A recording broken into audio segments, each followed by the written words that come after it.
Buenos días a todos. Hoy nos encontramos en la última clase del año, ¿sí? Que tiene que ver con vejez. Vamos a hacer algunos comentarios sobre los textos, algunos de los textos que se incluyen en esta unidad, pero bueno, lo que nos interesaba, que es lo que hemos ido intentando hacer a lo largo de toda la cursada, sí, es poder pensar algunas cosas en relación a la vejez como una etapa más del desarrollo.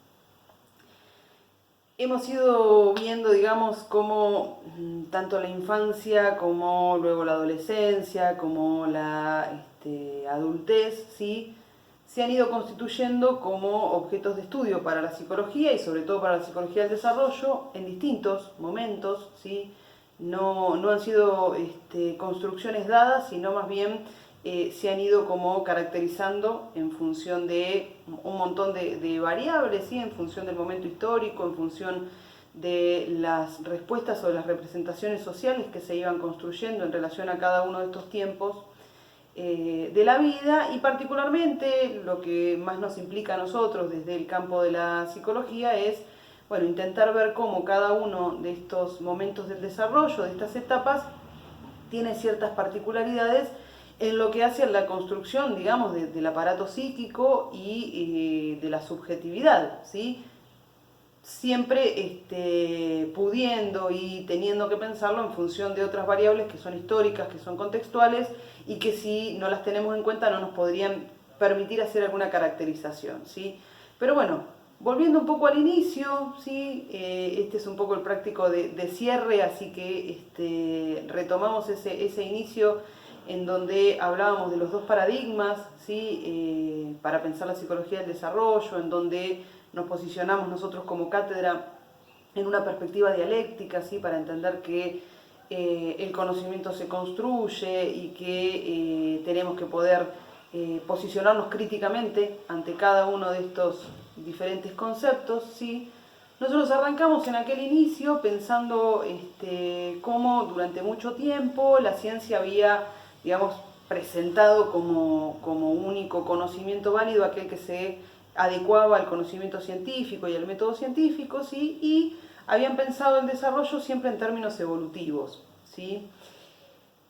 ¿Por qué volvemos a esto? Porque la vejez ha sido, de las etapas del desarrollo, probablemente una de las últimas, si se quiere, en salir de ese esquema evolutivo, ¿sí? Nosotros habíamos planteado una especie de curva de Gauss, ¿sí? En donde el inicio de la vida era próspero, ¿sí? Había una serie de adquisiciones, ¿sí? Que se iban dando, sobre todo en los primeros años, ¿sí? En la primera infancia, que tenía que ver con la productividad, con la construcción, ¿sí? Con un aparato psíquico que se iba complejizando cada vez más.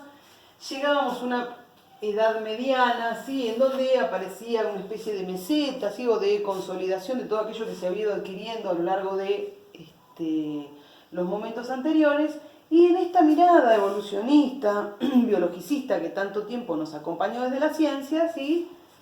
La curva frenaba acá y hacía como una especie de línea terrorífica, ¿sí? Que acompañaba en los aspectos más biológicos, ¿sí? Digamos, parecía que había una suerte de incremento, ¿sí? Que tenía que ver con la maduración, que tenía que ver con todo aquello que se podía todavía enriquecer, pero que llegada a la tercera edad, la vejez, todo ese deterioro, ¿sí? Que estaba particularmente vinculado con el cuerpo, ¿sí? Con un organismo que empieza a disfuncionar, que empieza a tener ciertas pérdidas, ¿sí? Hay una asociación de todo lo psicológico y de todo lo cognitivo a ese desgaste corporal que proponía la vejez pensada pura y exclusivamente en términos negativos, ¿sí? Como decremento, como pérdida, casi como una cuestión bastante espantosa en donde no había nada ya para hacer. En la década del 70, ¿sí? Fíjense que estamos a unos 50 años, no hace tanto, ¿sí? Aparece la geriatría y la gerontología como dos disciplinas, ¿sí? Que se encargan de caracterizar, ¿sí? Esto que podemos empezar a pensar como una etapa más en la vida, así que es la vejez.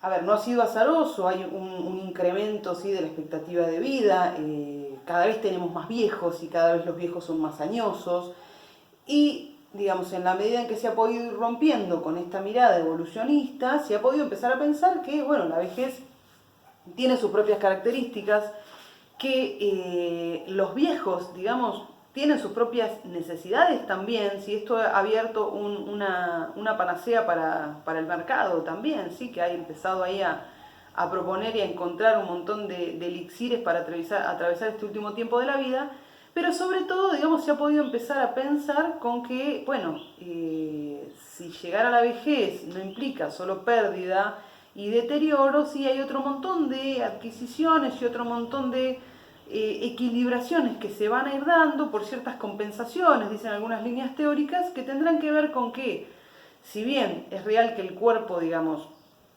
se va deteriorando, que las funciones básicas sí se van de alguna manera resintiendo, la memoria no funciona igual, la percepción no funciona igual, ¿sí? El cuerpo empieza a fallar, esto es inherente al proceso, digamos, de todo ser humano, pero que también la experiencia que se ha adquirido a lo largo de la vida, y como venimos, digamos, insistiendo desde el inicio de la cursada, todos esos atravesamientos que se fueron dando en las distintas etapas de la vida, permitirán, digamos, llegar a la vejez con más o menos herramientas ya adquiridas y con más o menos posibilidades de construir nuevas herramientas para este último tramo, ¿sí? Es interesante esto porque ha permitido, digamos, que la vejez se constituya como objeto de estudio, con lo cual se han hecho un montón de descubrimientos, ¿sí? Ustedes pueden buscar, hay una serie de investigaciones muy recientes. Durante mucho tiempo esta cátedra tuvo un grupo de investigación que se enfocó a los aspectos cognitivos de la vejez y a los aspectos vinculados con las representaciones sociales. Pero, digamos, hoy en día hay muchos grupos de investigación que lo que van permitiendo es abrir estas puertas y estas posibilidades, ¿sí? ¿Por qué? Siempre pensamos a la investigación en esta pata aplicada de la ciencia, ¿no? Digamos, como la producción de conocimiento que permita impactar en mejores ofertas y siempre apostando a una mejor vida, una mejor calidad de vida. Bueno, en función de muchas de estas investigaciones se han abierto, han proliferado espacios para los viejos, ¿sí? Para los viejos, pero no como el residuo de la sociedad, o bueno, pretendiendo que no sea así, sino en función de poder suponer que hay nuevos intereses en puerta que tienen que ver con esta etapa de la vida. Un poco esta es como la visión general, ¿sí? En dónde nos posicionamos en relación a la vejez, y por ahí la idea, digamos, para poder pensar en esto, es la oferta de algunos textos, ¿sí? Que van a ver que son bastante variados y que tiene que ver con que ustedes vayan pudiendo hacer cierto recorrido, ¿sí? En cuanto a la lectura sobre la vejez y particularmente en cuanto al trabajo que tienen que ustedes hacer. Nos van a escuchar bastante hablar de viejos, ¿sí? Porque una de las cuestiones que más nos interesa remarcar es que lo viejo como algo feo, negativo, horrible, es más bien una representación social, es una construcción y tiene un tono, ¿sí? que le da esa carga negativa, pero que no necesariamente va a ser así, digamos, que cuando alguien dice viejo, esto sea escuchado como algo ofensivo. Bueno, tiene que ver con que hay una construcción social que nos muestra que lo viejo es algo malo, ¿sí? Entonces, bueno, nos van a escuchar un poco intentar romper con eso. Pero bueno, vamos a avanzar, sí, un poco con los comentarios de los textos.